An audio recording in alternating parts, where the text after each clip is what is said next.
future is in your hands. You know what that means? You got to work on your mind. Fortify yourself. You know what that means? You got to upgrade, level up your skill set. You know what that means? That means you want to be in a community of collaborative, achievement-driven, supportive relationships that's going in your direction. And anybody that don't have the mindset that you have, let them go. Well, Les, can I change them? No. It's a full-time job changing yourself. I was trying to help my twin brother lose weight, and I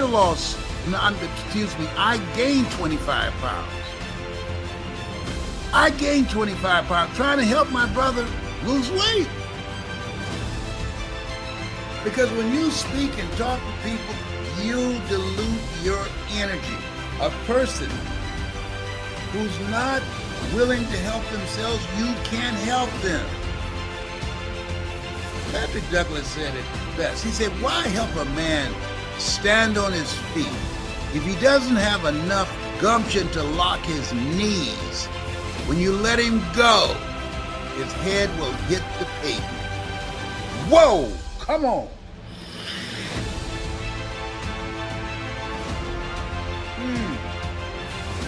Think about that. If you're ready for a change, if you got a book in you and say, I'm in.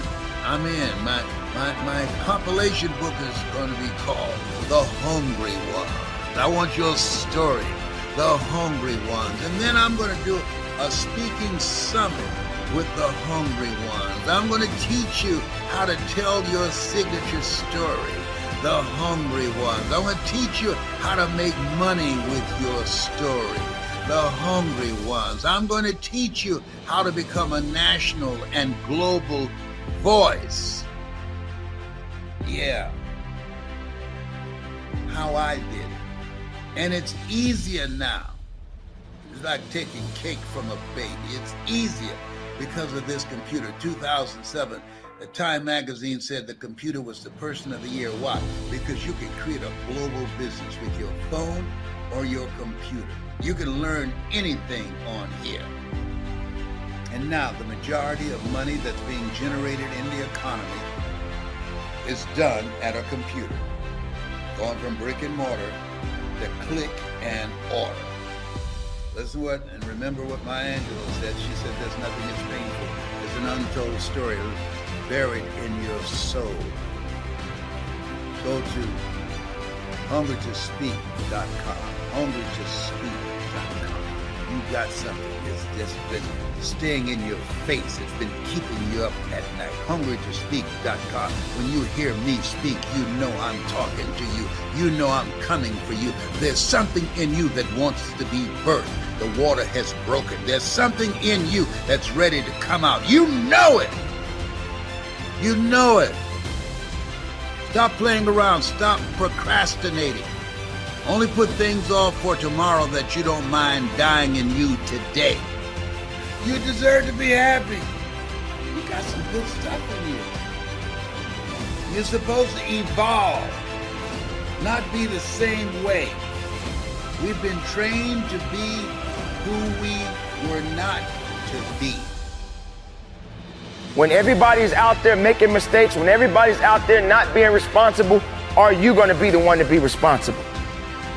If you are a father, if you are a mother, it is your responsibility to be the best parent that you can be. If you are in charge of a company, or you're a manager, or anything that requires your responsibility to step up, then it is up to you to lead by example. You have to take the lead, not always following, but leading the pack, leading in the right direction, doing the things that will take you to the levels that you need to go and beyond them. But you can't hold back anymore.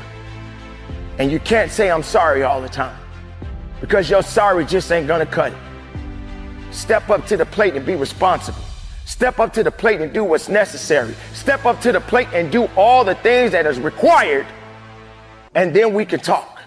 Then we could talk about the next thing in your life. Then you can have that intimate conversation with yourself, within yourself, and realize that this is it. Now I got more work to do. There comes a time in your life where you have to step up to the plate. There comes a time in your life where you have to understand the significance of what it means to be responsible.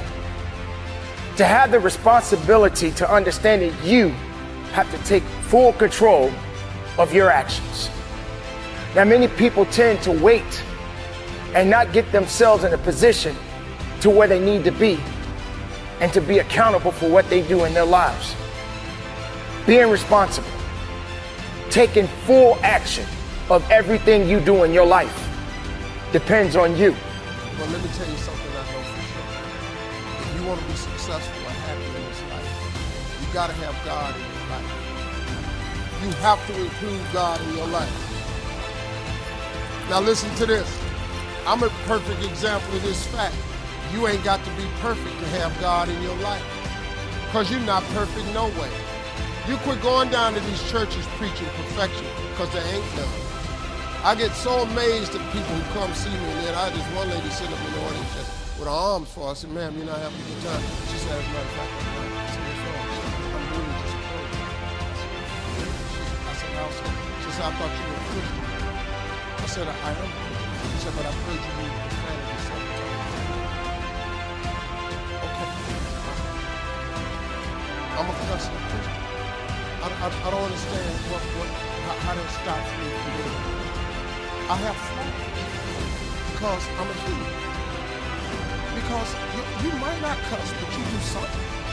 So, okay, so what? You don't cuss. You do something. Because there's none perfect, no, not one. So why I'm sitting up here fronting and faking like I'm this perfect dude so I can say I'm a Christian when all them Christians, ain't nobody perfect. You can't be perfect, man. But you can have a relationship with God. You can sit up and fake the funk if you want to and say you're perfect, but you're not.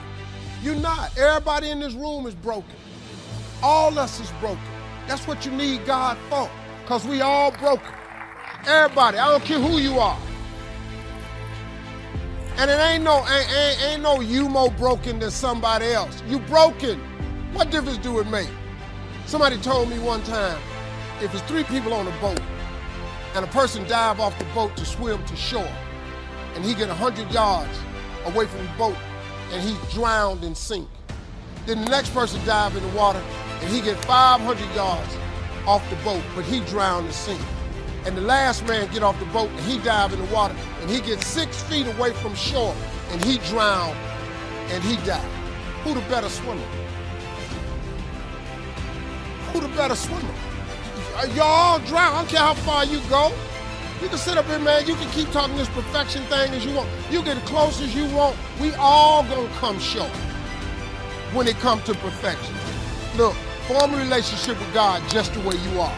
God take you just the way you are. Matter of fact, God shape you up just like he needs. See, he take dudes like me. He take old hoodlum dudes. And he, like you hear people, they say they got saved and they got washed white as snow. You hear people say that. I ain't get that version. I just got rinsed off. When I looked up and got saved, I still had dirt on me. Now, if you got the whitest snow version, congratulations. But that ain't really how it go. God take people like me. I'm an imperfect soldier for Christ. And he allows me to say some things on his behalf. And you may not like the way I say it. You might not like my method. But I'm just telling you the truth, that you can be an imperfect person and have a relationship with God. That's all I'm trying to tell you. You ain't got to believe it. Because once again, I'm not in the soul conversion business. If you want to go to hell, die. It's none of my business. But if you struggle and you're looking for a way out and you lost a little bit, I'm telling you that God is in the forgiving business. That God is in the get your life together business. That God is in the make your dream come true business. That God is in the accept you as you are business. You can't fix yourself. If you could fix yourself, wouldn't you have done it by now? You can't fix yourself, but he can. God took somebody like me and turned me into something. And I'm telling you right now, I have no business even being here. If it wasn't for God's grace, I can't even explain my career to nobody. I can't even, somebody asked me, they ask me all the time, how you get all these TV shows? I can tell you flat out, I have no idea. Because all I asked for was one. I'm telling you the truth, I just wanted one. You know how hard it is to get one show in Hollywood? Come out here and try to get a TV show. You know how hard that is? I got 8. You know what that is? That's called grace. That's God's unmerited favor. That's because, man, if you ask God for something, he'll do exceedingly abundantly over all you think or ask. And all you got to do is honor him.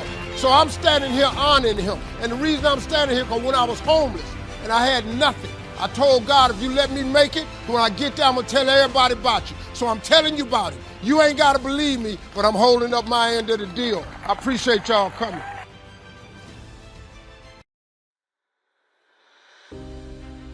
This is a message for people who have messed up, failed, faltered, blew it, did something stupid, got yourself in trouble, and you think your life is over because you did something stupid.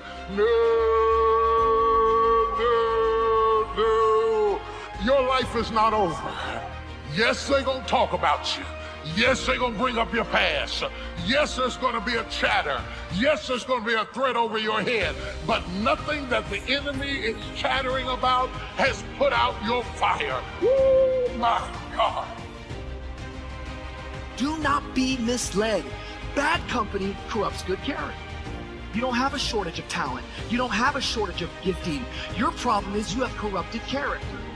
And if your character is corrupted, it doesn't matter how talented you are. When push comes to shove, you will not last and you will not fulfill the mission God has for your life. And the best way to get good character is to remove bad company. Somebody say, check your circle. I'm telling you, in every person's life, there's always a degree of chatter. Some little underground noise. You trying to be a mama and you never had one. You trying to be a daddy, what you know about being a dad? There's always some background noise to what you are trying to do. You gonna open up a business and you 2 months behind in your rents. The moment you raise your hand and says, I'm going to do something, I can guarantee you that somebody's not gonna agree with what you're going to do. Somebody's not going to be supportive of what you're trying to do. Somebody's going to try to assassinate what you're trying to do. And yet you have to have the commitment and the calling and the tenacity and the character to be able to withstand the onslaught that comes against you in order to proceed toward your destiny and toward your purpose. You want friends who, when something good happens to you, that's good for you, right? They're happy about that. They're not like all bitter and resentful underground and like saying horrible things behind your back and telling you how they did something that was better and trying to drag you down. It's like, that's not helpful. And then when something bad happens to you and you go to them and you say, look, this terrible thing happened to me. First of all, they don't try to top it with some like horrible thing that happened to them because they don't have the patience to listen. And second, they're not secretly gloating about the fact that catastrophe finally befell you. It's like they're actually hurt by it. And that chapter is an injunction. Is like, take a look at the people that are around you. And if they're not on the side of what's good for you, then walk away. I learned more about who I was from my haters. I had no idea I was even important enough to be hated on the level I was hated on.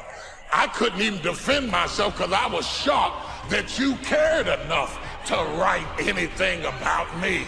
Who am I that you would care anyway? Your hatred of me helped to tutor me into understanding my own significance. Oh, y'all don't hear what I'm saying? I think the biggest vulnerability you've got is you actually value somebody's opinion more than you value your own. But the reason I've been able to always do my thing is when I was 24 and people were like, oh, you work at your dad's liquor store? I heard that as like a chip on my shoulder, you know? I loved it. I was like, cool, keep sleeping on me, you know? Like, I'm glad you're on Wall Street making 100,000 buying BMWs and dumb jewelry. I'll see you in 30 years. Like, to me, the way you win is you realize you can't hear nobody. You gotta get real quiet up here. I can't hear anything. You go look at my Instagram right now, my first post, I'll post something, first 100 replies in 1 second. You're Jesus, you walk on water, you're the best, you're the all-time. Can't hear him. The next 100, you're a piece of, you're full of, you're a snake oil salesman. Can't hear him. I'm in my own mind, doing my own thing. And that comes with self-esteem. Everybody's trying to keep up with the Joneses. I'm not worried about you renting out cash from the bank and putting it to your ear. I'm not worried you jumped a fence and took a photo in front of a private plane. What do you think these people are doing? They're posing. You have goals and dreams you want to achieve. Ask yourself the question, who should I count on and who should I count out?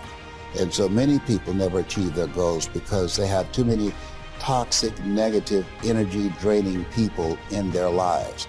And you have to have goals outside of your comfort zone that will challenge you, because in order to do something you've never done, you've got to become someone you've never been. And I'm going to tell you, I am amazed today at the people who allow criticism to shut down their assignment, who shrink into the abyss of depression, who walk away from what they have been called to do simply because everybody didn't validate them and support them. They simply gave up. It's amazing. In fact, I would be bodacious enough to say that you don't deserve the right to lead if you walk away just because somebody didn't agree with you. You don't need anybody who will just stand when times are good. You need somebody to stand when things are tough. I don't just need a good mama on a good day when the sun is shining and we can get along and everything's going. I need a good mama when the money is low, the circumstances are bad, all hell is breaking loose, I'm in trouble, I've almost lost my mind, but somebody who's going to stand there and be good in the midst of bullying and adversity. I need somebody who's going to stand there and be strong. In fact, good leadership is determined by tough times. You can't prove you're a good leader in good times. You prove good leadership in bad times and tough situations. So you earn the right to be heard through the things you suffer. Be very careful of people who manipulate and play on your emotions. They get you to sympathize with them. They get you to feel sorry for them. This is not about being heartless. I need you to try your best to emotionally protect yourself from a specific characteristic. Some of y'all are so used to operating overweight, you're never gonna get there. And guess what? You love negativity and dysfunction and keeping these negative people in your life so much. Even everything about this video, it makes you so uncomfortable, you probably stopped it a long time ago. I'm only talking to the people that are ready to get to the next level of their life and their career.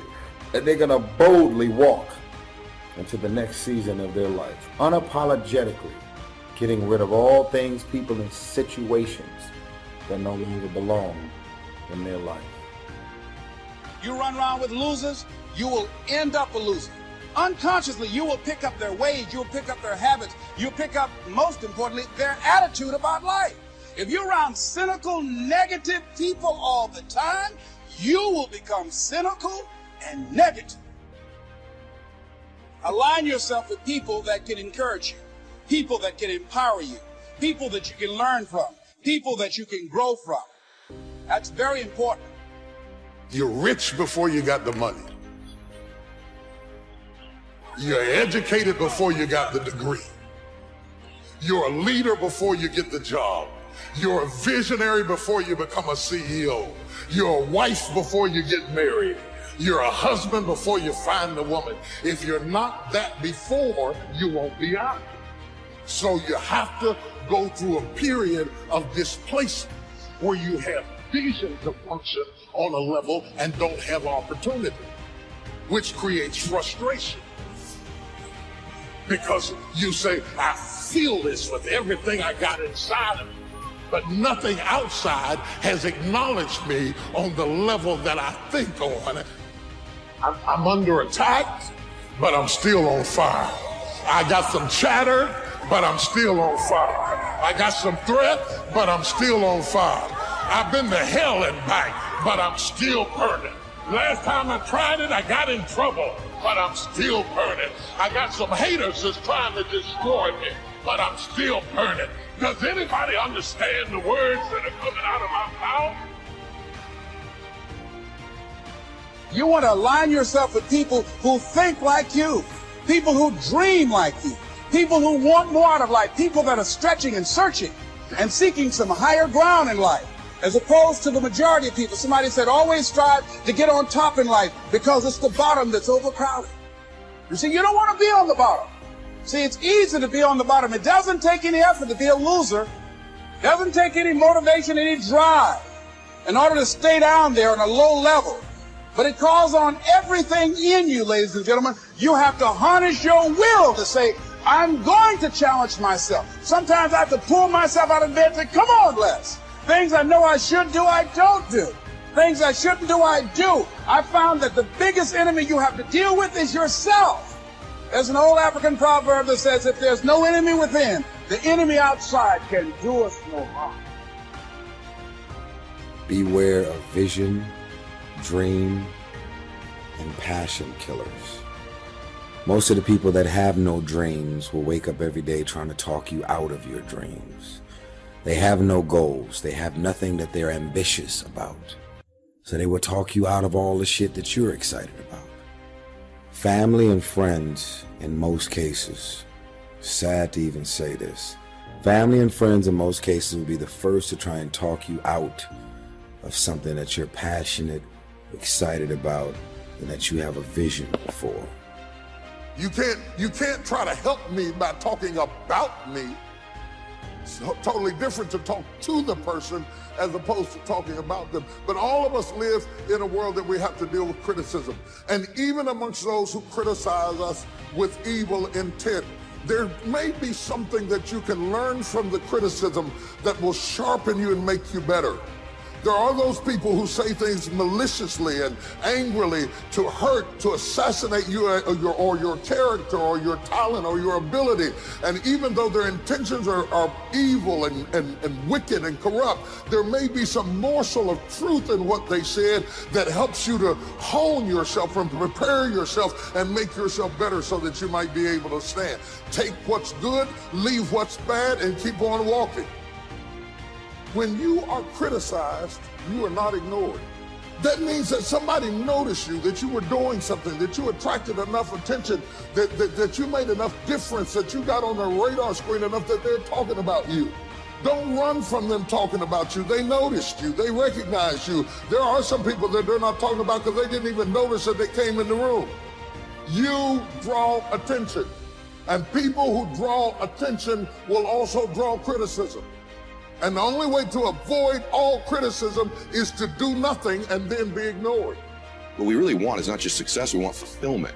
The way we get fulfillment is self-respect, is self-confidence. And that's how somehow in your life you must begin to separate what you do from what people think about it. The people that have really won in life and in business, they eventually drop the addiction to what other people think about them. They're most concerned about what they think about them, or if they're a person of faith, of what their God thinks about them. Not the rest of the world, because the higher you climb, the more haters you're going to have. There's absolutely no question about it. You ought to hope you have more of them. The only thing I will warn people of is the higher you climb, the closer to you the haters are. So right now, if you're at one level of success, it's people at a distance that are haters. But as you climb higher, there's always those one or two people in your close circle who begin to try to pull you back down because they think you're leaving them. They make you, your success is making them uncomfortable about where they are. And so they begin to do everything they can to pull you back down. I don't know what that dream is that you have. I don't care how far-fetched it might appear to be. I don't care how disappointing it might have been as you've been working toward that dream. But here's what I know. Someone's opinion of you does not have to become your reality. In the process of working on your dreams, you are going to incur a lot of disappointment, a lot of pain, a lot of setbacks. But in the process of doing that, you will discover some things about yourself that you don't know right now. What you'll realize is that you're more powerful than you can ever begin to imagine. Anybody who is determined to do something, who wants something to be different, it will eventually be different. You're gifted, you're talented. God has much bigger plans for you in your life. Everything around you is going to change as soon as you change the things around you. It's very simple. You can be in the hood, change your mind, and everything about your bank account, your surroundings, your environment, for your kids, the safety of any and everything going on will all change. I'm tired of everybody running around complaining as if you're on the receiving end of whatever this world wants to dump on you and you don't have a choice. It's time to grow up, man. It's tired of people to really get out of this, excuses sound best to the person that's making them up. I want you to be successful. I want you to stop coming up with reasons and excuses as to why you're doing the same shit over and over and over and over. Respect, my friend, is never given, it must be earned. People don't respect you just because you take a title or because you sit behind a desk or because you open up a business or because you start a company or because you start a ministry. People don't respect you just because you wear a certain outfit or you put a hat on your head. People respect you when you can take a licking and keep on ticking and stand for something.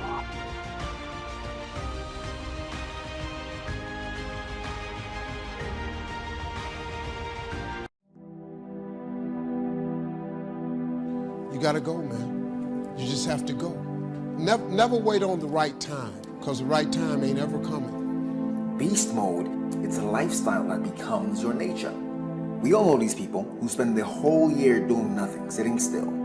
And then all of a sudden, for 3 weeks out of the year, they suddenly spring into action and things start moving, results start coming in.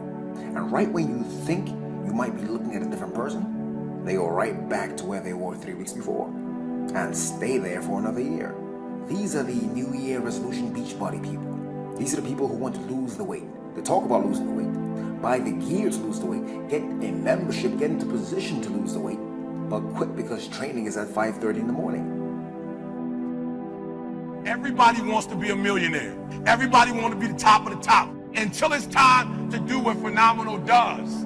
I'm not scared that some kid's gonna take my spot. If he does, he's gonna have to do it with sweat. He's gonna have to do it with tears. He's gonna have to do it with blood. He is going to have to get up at 2:30 in the morning. If he can get up every day at 2:30, he deserves to take my spot. Some people are taking your spot and they shouldn't take it, but because you're average, it's easy to take your spot. It's easy. It's easy to take that client before you get to him. It's easy. It's easy to beat you while you average. But let me tell you something. Everybody wants to be a beast until it's time to do what beasts do. Right now is a time of year where you can really separate yourself.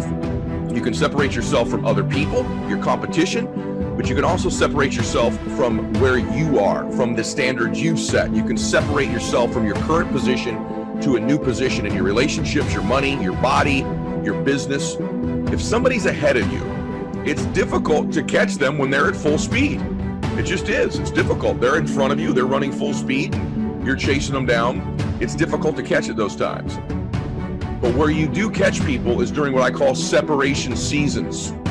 And these are the seasons where some people begin to flinch. They get weak. They take time off. They relax. They get casual about their routine. Maybe they're not as sure about their standards as they once were. And when they do that, they flinch. Bam, you blow their doors off because you keep pushing and separate yourself during that time. This isn't just about competing against other people. It's separating yourself from where you currently are, which is what all of you want to do. It's called growing. You see, beast mode is about the hunt. And if you don't get that, if you don't understand that, then you'll think that you can just turn it on whenever you want. Now I've got to pass this class. Time to get into beast mode. I've got to get this promotion. Time to get into beast mode. That's not how it works. It's about the hunt. The hunt is what terrifies people. People don't even understand the hunt because it's primal. It's do or die. It's all or nothing. The hunt.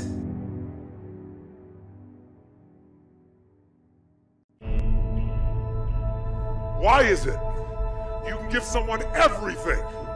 Support, encouragement, education, money, opportunity.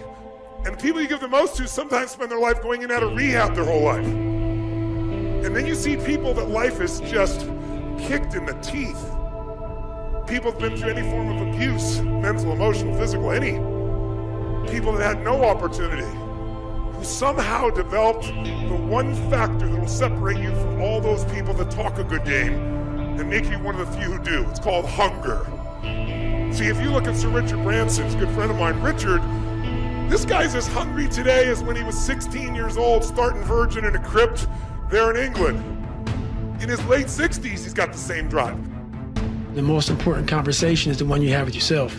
You wake up with it, you walk around with it, you go to bed with it. Eventually, you act on it. Sometimes you act on it good, sometimes bad. You gotta change the internal dialogue. Until you change the internal dialogue in your head, until you callous over the victim's mentality, that the world is out to get you because of you are the only, you gotta change that shit, man. And if you keep that mentality, you're gonna stay in the same exact spot that you're in. You're not gonna drop 42 pounds in one season. That's gonna take some endurance. You're not going to become your best self all by yourself. That's going to take some collaboration. So stop trying to be a beast for a week and realize that it's about a lifestyle. You live it day in and day out. And when you practice that long enough, it becomes your nature. In life, we really will never exceed what we believe we're worth. We just never will. And so if you can begin to do things you think other people aren't willing to do, or maybe do things the former you weren't willing to do, you begin to believe that the new you deserves things other people won't get, and the new you deserves to get things the former you didn't get either. And so this is why this season is so critical.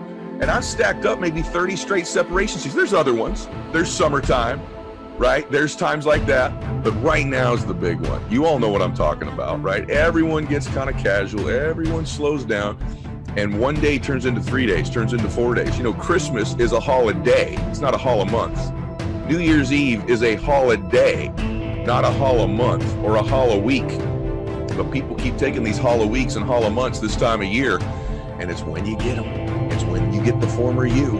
It's when this new version of you emerges. So take advantage of this season. It's the greatest of all seasons. And I can tell you it's one of the reasons why, if I do have some good things going on in my life, is I separated during this time. I separated from the old me, and I separated from my competition.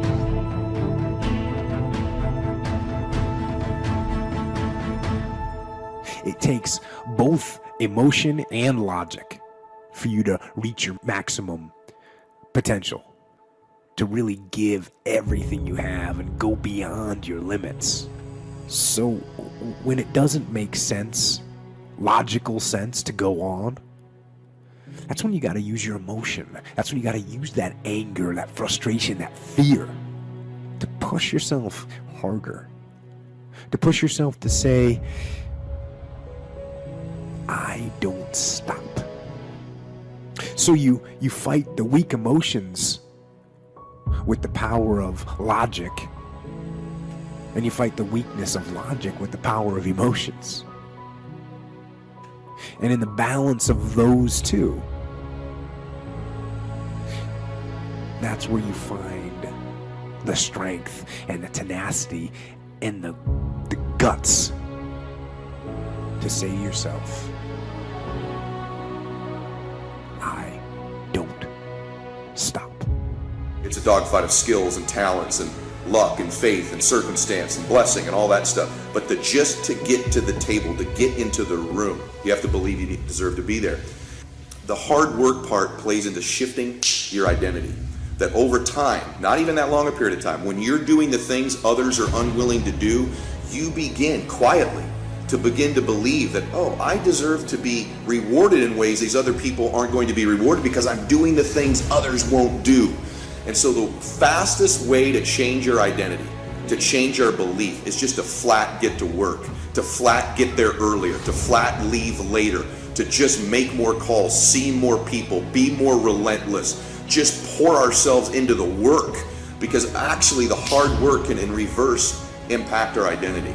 And that's the key in changing your belief. So ask yourself this question honestly, in whatever business you're in. Have you done everything physically and mentally possible to get yourself to that table? If you've done everything you're capable of doing, if you've been relentless and ferocious and invested so much time, effort, and energy, that inside you, you know you deserve to win. Or if you held something in reserve, if you've not really given it your best, if you kind of hoped you'd get a little bit luckier, well, it's that little bit of reserve you hold back that will ultimately keep you from sitting at the table of success. How do we start to strengthen our belief in that what we imagine is possible to turn it into reality? And there's 2 or 3 ways. One is to believe your own testimony. If you've done it before, why couldn't you do it again? If you've done it once, couldn't you do it the second time? Why not believe in your own testimonial? I was rich by age 31 and broke by age 33. You know, I lost the money, but I didn't lose the skills. And that's what's important about personal development. You can lose the money, but not the skills, so who cares about the money? Unless it's getting late, right? And you're like 90, and you know, it's a little difficult to go back to the streets, but hey, once you've got the skills, you own the skills. So we start with imagination, which is almost real. I mean, it's not real yet. It's not tangible yet, but it's almost real. Now we move to faith to believe that what we imagine is possible. So we study our own testimony. If we've done it before, we can do it again. Here's what else we study. Other testimonials of somebody who did it. Somebody that built a hotel said, yes, I started with some plans, finally believed it was possible, and here it is. You say, well, if it's possible for one, it's possible for another. In fact, sometimes when we hear the testimonial, here's how they finish. If I can do it, you can do it. See, that's a classic testimonial that gives us now what we call faith. Faith is generated by what we hear, the vocabulary of what we hear, the vocabulary of what we read. That generates faith, to believe that it's possible. Now, faith is not reality. You can't say faith is nothing because it affects. It's like radiation. To us, it's nothing because it can't be seen. But radiation is so powerful, it can kill you. Right? You can't see it, but it has an incredible effect. And that's true of faith. Faith can't be seen, but it has an incredible effect on your attitude, on your behavior, on your disciplines, on your work for the day, and all the rest. So faith is tangible in that sense, that it affects the emotions, it affects the drive. It's called the unseen magic. But now here's what we do with faith and imagination. We deposit it in disciplines and activity. Imagination without the activity to translate it into reality serves no purpose. But wisdom and faith deposited in activity creates reality. The reality of a career, the reality of a hotel that wasn't there.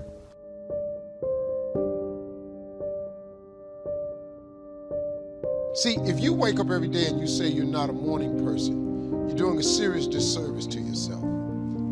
Because your attitude determines your altitude. A lot of your mornings start off bad because you've taken claim that you're not a morning person. Why would you not be a morning person when the whole goal is to wake up every morning? You gotta be in the life-changing business. People have got to look at you like a light. Something should be in you that shows other people that there's hope. You don't know this about yourself, but you're gonna be that person one day. And you gotta start preparing for what you wanna be.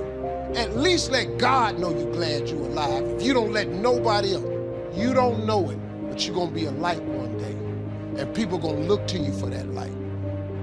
I believe in winning the battle against yourself. Because there's a lot of things you can control. When you wake up, I talk about making your bed. Make your bed, make sure your house is clean, make sure you get your breakfast, make sure you shower, shave, whatever you're doing, control that. Don't hit the snooze button.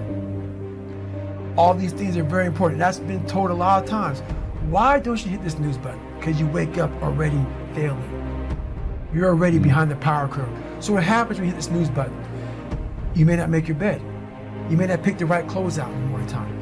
So that's the mindset that I think it's important to bring with you every day you go, everywhere you go in life. Time is the inexplicable raw material of everything. With it, all is possible. Without it, nothing. The supply of time is truly a daily miracle, an affair genuinely astonishing when one examines it. You wake up in the morning and lo, your purse is magically filled with 24 hours of the unmanufactured tissue of the universe of your life.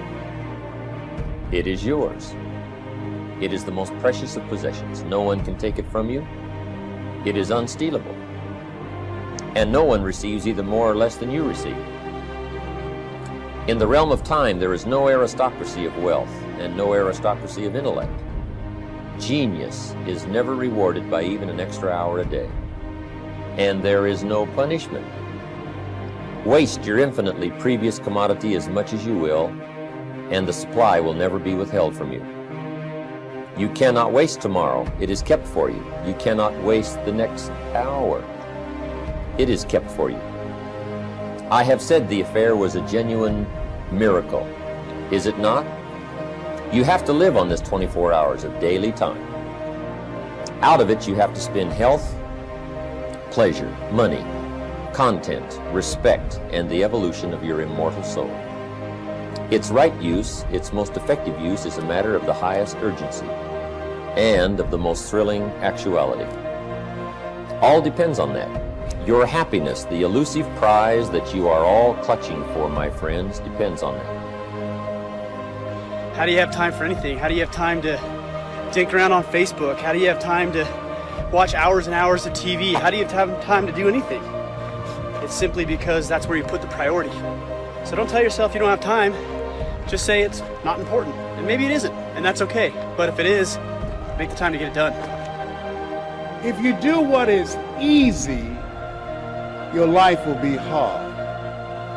Complain, point at your circumstances, give up your power, blame the government. If you do what is easy, your life will be hard. But if you do what is hard, your life will be easy. It's hard to make a radical change in your behavior. It's hard to take ownership. It's hard to swallow the bitter pill that wherever you find yourself, at some point in time, you made an appointment to be there. That's hard.